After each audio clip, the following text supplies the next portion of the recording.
Hey everyone, in this video I'll show you how to create a webinar registration page in GetResponse quickly and easily. First, log into your GetResponse account. From the dashboard, click Landing Pages in the left-hand menu. Now click Create Landing Page. Browse the available templates and choose one designed for webinars or lead generation.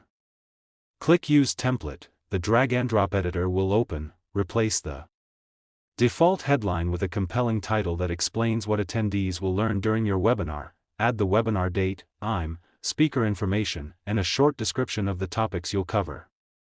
You can also include bullet points highlighting the key benefits of attending. Next, add a registration form to collect your visitors' names and email addresses. Make sure the form is connected to the correct contact list so new registrants are automatically added. Customize the call to action button with text like, "Reserve my seat" or "Register now." Click Next to configure your page settings. Choose your page URL, or connect your custom domain. Finally, click Publish and test the registration form to make sure everything works correctly. That's it. You've successfully created a webinar registration page in GetResponse. If this video helped you, don't forget to like, subscribe, and check out the channel for more quick GetResponse tutorials, software guides, and online business tips.